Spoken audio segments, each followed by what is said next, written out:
galera, beleza? Meu nome é Jonathan, professor de Geografia do canal Geografia Ensinar e Aprender. Hoje nós iremos falar um pouco sobre as formas de governo, que inclui monarquia, democracia, e muita gente tem dúvidas sobre o que é uma democracia, esse regime político que a gente tem predominante no mesmo, essa forma de governo predominante no mundo que é a democracia, mas muita gente tem dúvida de se gosta dela, se não gosta, quais são as qualidades, quais são os seus defeitos. Então, a democracia é uma palavra que vem do grego, Então, de muito tempo atrás, a gente tem essas discussões com Platão e Aristóteles que a gente obrigatoriamente vai ter que mencionar aqui nesse vídeo. Então, provém do grego, Demos é povo, Kratos é poder. Portanto, desde seus primórdios, meados do século V e século IV a.C., ou seja, 2400, 2500 anos atrás, já se falava, já se discutia isso. Democracia sempre teve conotação de poder do povo, ou poder popular. Então, muito importante a participação do povo nas decisões tomadas pelos governos. A gente gosta que seja assim, ou pelo menos a gente sempre gostou de que fosse dessa forma. Mas como isso acontece dentro de uma democracia moderna? Vamos adiante. Então, temos que falar sobre Aristóteles. Aristóteles foi um filósofo grego que viveu entre 385 e 323 a.C. Ele foi da Academia de Platão, ele foi aluno de Platão e ele, por exemplo, foi professor de Alexandre o Grande. E uma das suas principais obras, de inúmeras obras, pensa o tempo que as pessoas tinham no passado para ficar refletindo sobre a sociedade, sobre o que acontecia e para escrever sobre tudo isso. E que bom que as pessoas faziam isso naquela época, senão a gente não teria os registros que hoje a gente tem sobre como se pensava naquela época sobre diversas coisas, incluindo, obviamente, a política. Então, uma das principais obras do mundo filosófico é esse livro de Aristóteles, que você consegue encontrar por R$ 9,49. Não vou falar em que site que você encontra por esse valor, mas escreve lá, política, no Google, porque eu não vi nada para divulgar o lugar que vende esses vídeos, esses livros. Então tem e-book por R$ 9,49. Muita gente diz, porque estudar é caro, você tem que... hoje em dia no Google você encontra muitos textos, muitos livros, gratuitamente, até em PDF. No caso, esse livro aqui, recomendaria a aquisição do livro, pagando aí no e-book ou comprando por 20, 30 reais, você compra a versão física para quem prefere também. Então, a democracia, eu volto a falar de democracia novamente depois, mas vamos falar de outras formas de governo, até chegar na democracia depois. Monarquia. De acordo com Aristóteles, monarquia é o governo de um para o bem de todos. A forma mais perfeita de governo. Por que ele dizia que era a forma mais perfeita? Porque uma só pessoa vai tomar as decisões e vai colocá-las em prática e pronto, está calado. Então você tem a monarquia como uma coisa perfeita naquela época, porque era muito fácil, um mandava, todo mundo obedecia, ninguém questionava. Então não havia assembleia, não havia um Estado configurado com todas as forças e poderes que a gente tem hoje. Então, no ponto de vista de Aristóteles, naquela época a monarquia seria a versão mais perfeita. As monarquias que a gente tem hoje no mundo, boa parte delas, principalmente as europeias, a gente tem um regime extremamente democrático dentro da monarquia. Ela trabalha ali do ladinho como um setor consultivo, daria para dizer até assim. E quem acaba gerindo o país não é mais o rei, certo? Tirania. Governo de um no interesse de um era tirania. Quando o cara governa pensando só nele. Então ele vai governar para que ele se dê bem. Ele não está nem aí para o povo, porque às vezes até o monarca ele está. Então, a tirania, ele vai ser pior do que a monarquia porque ele vai pensar só nele. Então, qualquer governo autoritário normalmente tem essa característica. Se você pegar hoje, acho que um exemplo bom para a gente dar sobre tirania é o Kim Jong-un lá na Coreia do Norte. Ele não precisa consultar outras pessoas do partido dele, do país dele, para tomar as decisões. Já na China, por exemplo, eu não vou dizer que é uma tirania que a gente tem lá, mas a gente tem um só partido no poder, onde que você tem lá 1000 pessoas numa grande assembleia contribuindo com algumas coisas para não ter ideia só de uma pessoa. Então a tirania é horrível, Então é a forma mais depravada, mais pervertida de governo que pode existir. Temos também a aristocracia. O que é a aristocracia? Governo de poucos, os melhores, para o bem de todos, os melhores. Então, é o governo dos melhores para os melhores. Então, não é todo mundo, Quem será que são os melhores num governo aristocrático?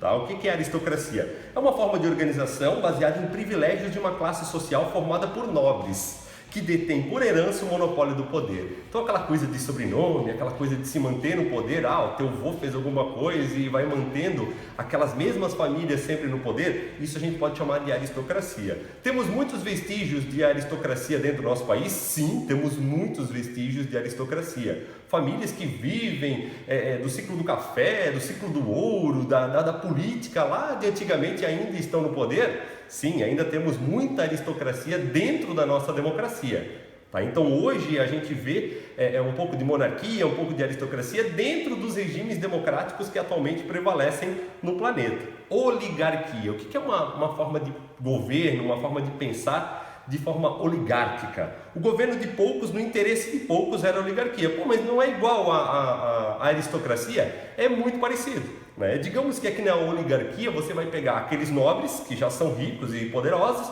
e você vai somar os novos ricos. Existe alguma capacidade de ascensão econômica nos tempos modernos, onde que a oligarquia é o termo mais adequado ao que a gente vê bastante hoje aí, né? Onde que novas pessoas ascendem ao poder e passam a pensar só no umbigo delas e não pensam mais no bem coletivo. Tá? Então aqui a gente tem uma declaração de Platão: os muitos sempre são os pobres e os poucos sempre são os ricos. Tá? Então dificilmente a gente vai ver uma lógica diferente dessa. Muita gente fala, mas o governo é comunista naquele lugar, não é capitalista nesse. Basicamente, seja dentro do comunismo, né, que muitos falam, o comunismo de fato nunca existiu, né? Plenamente falando, com igualdade plena. Então você olha para a China, tem desigualdade, você olha para os Estados Unidos, tem desigualdade, na Alemanha também tem desigualdade. Então a gente tem nessa definição de Platão aí uma certeza de que ela está correta, né? De que a gente sempre vai ter os pobres sendo muitos e os poucos serão os ricos, né? A politeia, o governo de muitos para o bem de todos, era a politeia. Cara, a politeia é um esquema de governo pensado lá para aquela época. Né? O Aristóteles deu esse nome à democracia com base na classe média. Então naquela época lá, a politeia é o mais perto que se chegava entre os governos que ele encontrava dentro da Grécia, né? Era o mais democrático deles, né? Era o único capaz de controlar o egoísmo em prol dos interesses individuais, grupais ou coletivos, em prol do bem de todos. Né? Então, o que é importante para mim, será que é importante para todo mundo? E aí a gente começa a ter as bandeiras, né? A questão ambiental, a questão da educação, a questão da diversidade sexual, né? E aí a gente tem a configuração de assembleias, estados. E ele já comentava que naquela época era muito difícil você conseguir manter essa galera toda concordando, e governar com a politeia era muito mais difícil do que monarquicamente falando. Um tirano, um monarca, ele tinha todo o poder para ele não precisava compartilhar com uma assembleia, com a configuração de um estado que tem vários poderes. Hoje, em 2020, você pode procurar aí dos 200 países cadastrados na ONU, a maior parte deles vai ter uma configuração de judiciário, legislativo, né? E assim por diante.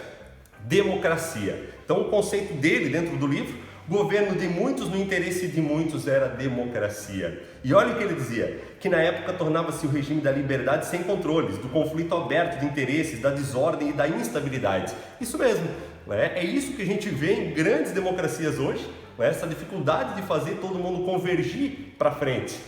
Fica a esquerda, fica a direita, fica o pensamento liberal, o pensamento não liberal. Então às vezes uma pessoa tem alguns pilares do que ela pensa mais ligados à esquerda, mas ela concorda bastante com o liberalismo econômico, e é muito difícil, né, as pessoas se enquadrarem 100% na direita ou na esquerda.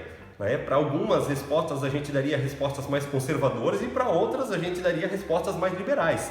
Então a democracia ela tenta funcionar dentro de um coletivo muito grande de diferentes opiniões. Isso é a natureza da política.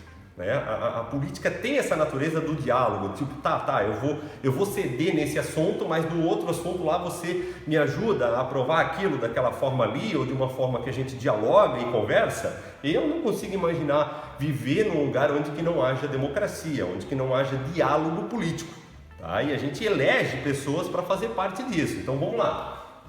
Atualmente, para termos democracias, dividimos ainda o poder em 3 esferas do poder. Tá? Então, você pode ter as 3 esferas de poder num contexto monárquico, até pode. Né? A Inglaterra, o Reino Unido, né, no caso, eles vivem de uma forma bem interessante, esses poderes todos aqui, paralelo com o poder do monarca, que não manda mais nada em definitivo dentro daquele país, né?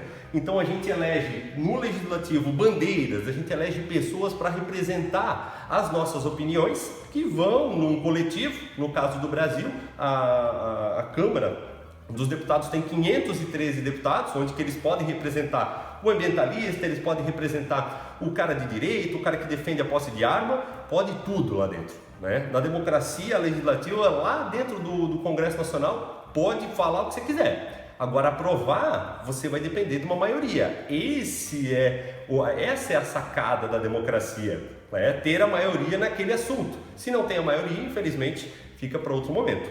Executivo é quem executa, né, as leis que o país tem, é quem coloca o país para funcionar, né, elege ministros para conseguir fazer as coisas acontecer dentro do seu governo.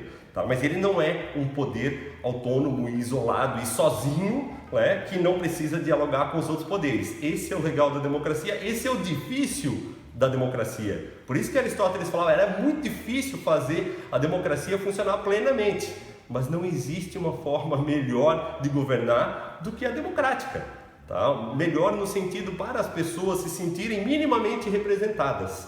Ok? Porque às vezes um governo tirano, né, se ele for de esquerda, ele representa alguns muito bem. Se ele for de direita, ele representa um outro grupo igualmente pequeno que pode se sentir totalmente bem representado por aquele tirano.